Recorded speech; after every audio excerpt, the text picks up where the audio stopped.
In the world of spiritual teachers, one name sends to chill down the spines of gurus, meditation coaches, and enlightenment peddlers: Jed McKenna.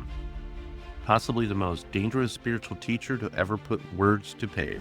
Not dangerous because he promotes harmful practices, but dangerous because his message is spiritual dynamite designed to obliterate everything you believe about yourself and reality. While other teachers gently guide you towards comfort, Jed McKenna hands you a blowtorch and points it at your most cherished spiritual beliefs.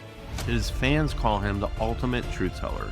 His critics call him spiritual terrorism.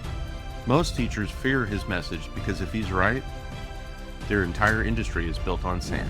In the next 15 minutes, you'll discover why McKenna might be the spiritual equivalent of nitroglycerin. How his technique called spiritual autolysis has left meditators questioning decades of practice.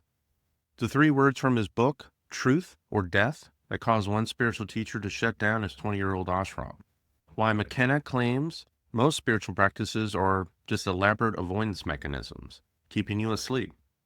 The reason his books come with warnings from readers: don't start unless you're willing to lose everything. The true identity of this phantom teacher, who published world-changing books, then disappears without a trace. He says the price of truth is everything. With these 6 words, an unknown author under the name Jed McKenna unleashed what many consider the most dangerous spiritual teaching of our time. It began in 2002 when Spiritual Enlightenment, The Damnedest Thing, a book that reads less like spiritual guidance and more like controlled demolition of everything you believe. No crystals, no mantras, no chakra alignments, just ruthless dissection of the lies we tell ourselves. For those wanting to experience this for themselves, I've included links to all of Jed McKenna's books in the description below to make sure you find the right ones. They are affiliate links, so your purchase does help support this channel while giving you access to what I consider essential reading for anyone who's an actual serious spiritual seeker. Unlike the soothing tones of mainstream spirituality, McKenna's voice cuts like a surgeon's scalpel, precise, merciless, and aimed directly at your most fundamental beliefs. As one shaken reader put it, reading McKenna is like having your spiritual identity put through a wood chipper. The first book created underground buzz, unlike anything in spiritual literature. Then came Spiritually Incorrect Enlightenment, and then Spiritual Warfare, completing what McKenna's followers grimly call the Enlightenment Trilogy. Later books followed, each one more unflinching than the last. But here's what makes McKenna truly dangerous to the spiritual establishment. While most teachers build empires around their personalities, selling retreats, workshops, $1,000 private sessions, McKenna did the opposite. He just vanished. No publicity tours, no TED Talks, no Instagram wisdom, not even a confirmed photograph. His author bio simply reads Jed McKenna, an American original. That's it. Who would walk away from fame and fortune in the billion-dollar spirituality industry? Some believe he's publisher Kenneth McMorty, just simply writing fiction.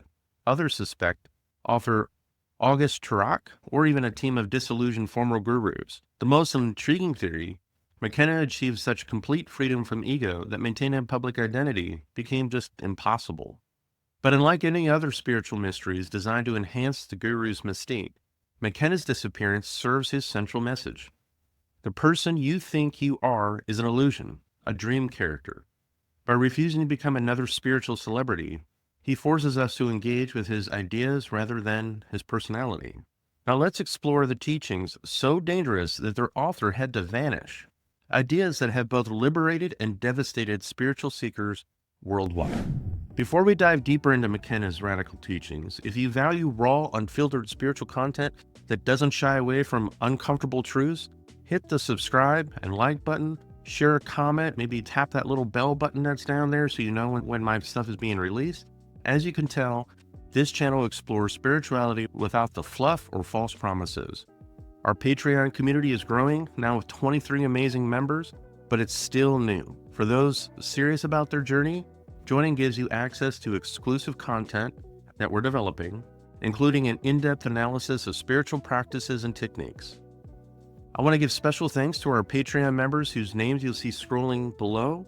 Your support makes these videos possible and allows us to continue exploring dangerous ideas that most spiritual channels just won't touch. And speaking of dangerous ideas, We definitely will be making a detailed video about spiritual autolysis, but for now, let's continue exploring McKenna's core teachings. McKenna's most fundamental teaching is that we live in what he calls the dream state. This isn't just saying life is an illusion, it's much more specific and profound. According to McKenna, the dream state is an elaborate narrative we construct and maintain about ourselves, others, and reality. It's not just our beliefs, but our entire sense of self, our memories, hopes, fears, relationships, and identities.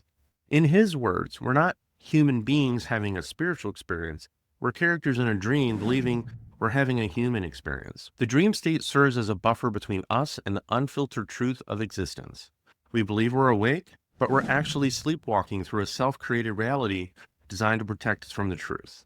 McKenna writes, we're making it all up, all of it, all the time, you, me, and everything. This differs from other spiritual teachings about illusion because McKenna isn't offering a better version of reality to replace it. He's suggesting that any version of reality we can conceive of is still part of the dream state. The goal isn't to replace one dream with a better one, but to wake up entirely. McKenna's primary method for waking from the dream state is what we call spiritual autolysis.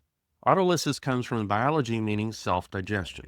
In McKenna's system, it refers to a rigorous, written process of questioning every belief until nothing remains but truth. Here's how he describes the process. Write down a statement of truth as you currently understand it. Examine and attack that statement relentlessly. Find the assumptions, the beliefs, the falsehoods within it. Discard what proves false and write a new statement. Repeat until there's no further reduction possible. For example, you might start with, I'm a spiritual seeker trying to attain enlightenment. Through autolysis, you might discover the I that's seeking is the very illusion to be dissolved. Your concept of spiritual is based on cultural programming. The notion of attaining reinforces the false self. Enlightenment, as you conceive of it, is just another dream construct. McKenna insists this process be written, not just mental contemplation. Writing prevents the mind from its habitual slipperiness and forces clarity. The process is brutal. It's designed to systematically dismantle your entire belief system and sense of self. As McKenna says, the price of truth is everything. Unlike many spiritual teachers who emphasize love, compassion, or self-improvement, McKenna's singular focus is truth, regardless of the personal cost. He states, the truth will set you free, but it first will shatter your world. McKenna harshly criticizes what he calls the spiritual marketplace, the commercialized spirituality that promises growth while preserving the ego. He argues that most spiritual practices actually reinforce the dream state rather than dissolving it. He writes, all seeking is looking for something from state, from experience, from insight, but truth isn't something you find by seeking. It's what's left when you stop believing in untruths. This uncompromising approach makes McKenna controversial. He dismisses most meditation practices, rituals, the spiritual communities as amusement park rides that give the illusion of movement while keeping seekers safely within the dream state. For McKenna, spirituality isn't about becoming a better person. It's about discovering you're not a person at all in the way that you've always believed. McKenna describes enlightenment not as an achievement or a special state, but as a recognition of what he calls no state, the absence of all states. He writes, enlightenment isn't about getting into a special state, it's about getting out of all states. This differs markedly from teachings that describe enlightenment as bliss or peace or higher consciousness. For McKenna, these are all just more content within the dream state, more experiences happening to an imagined I. True awakening, according to McKenna, is abiding non-duality, the ongoing recognition that separation is illusionary. Subject and object, self and other, inside and outside, these are all distinctions that will collapse. This isn't an intellectual understanding or momentary experience, but a permanent recognition that fundamentally alters how reality is perceived. McKenna is often quoted as saying, the wall between self and other is only a shadow cast by the false self. Once the false self is recognized for what it is, the wall dissolves naturally. One of McKenna's most distinctive concepts is what he calls further. The recognition that spiritual awakening isn't a destination, but an ongoing journey with no endpoint.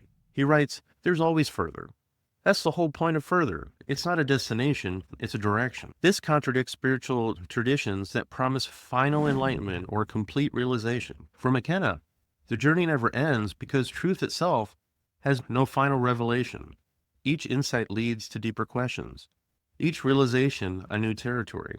He suggests that many teachers get stuck by believing they've arrived at the final truth, creating new spiritual prisons for themselves and their followers.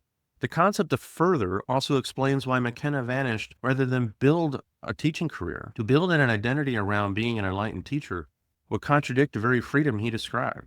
By disappearing, he demonstrated his commitment to the ongoing journey beyond all fixed identities. Now I want to share something personal with you all.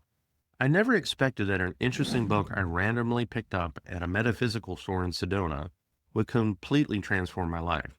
But the moment I started reading McKenna's work, my spiritual path shattered completely. Only now, many years later, have I truly embraced the scope of how he has changed my entire worldview. What struck me most was how perfectly McKenna's teachings complemented what I learned from my first significant spiritual teacher. Where my first teacher had laid the foundation, McKenna came along and built a fortress of uncompromising truth on top of it. The resonance between those two influences in my life, one known to me personally and one a complete mystery, created a powerful synergy that accelerated my journey in ways I never could have anticipated. Reading Spiritual Enlightenment, The Damnedest Thing, was like having someone systematically dismantle everything I thought I knew about spirituality. It was simultaneously terrifying and liberating. If you watch my other videos, you probably noticed McKenna's imprint all over it. That ruthless commitment to truth over comfort. I find it both frustrating and brilliant that we don't know who he is. Part of me wants to know so badly it hurts, but on the other hand, it makes me respect him all the more. This approach resonates deeply with me and is, and in so many ways, the heart of Zen, stripping away all the BS to get to the core and just get to the point. I've had some amazing spiritual teachers in my life, but I find it ironic that one of the most important is someone I have no idea who they are. That profound wisdom in that paradox is enticing. Links to McKenna's books, again, are in the description, and I consider them required reading for anyone genuinely on the path of truth. That said, I've seen 3 distinct reactions from Jed McKenna. Some will read his books and be changed forever, like myself. Others won't get it at all, and some will become angry, furious even, and having their spiritual identities challenged. How dare you? I've come to see this range of reactions as another one of McKenna's teachings. Your response to his work reveals volumes about where you are in your own spiritual journey. McKenna's teachings present us with an uncomfortable question. Are we really seeking truth or just better dreams? Most of us approach spirituality wanting to improve our experience. More peace, more joy, better relationships. McKenna suggests that this is precisely what keeps us trapped. Real awakening isn't about improving the dream character situation, but recognizing we're not the character at all. Next week, we'll be examining spiritual autolysis in more detail, breaking down the exact process McKenna recommends for dismantling your false belief systems and glimpsing what lies behind the dream state. So here's a challenge directly inspired by McKenna. In the comments below, name one thing, just one thing that you know is irrefutably true. Not something you believe, not something you've been told, but something you know beyond all doubt to be true. This simple exercise might reveal more about your own dream state than you're ready to discover. Thank you.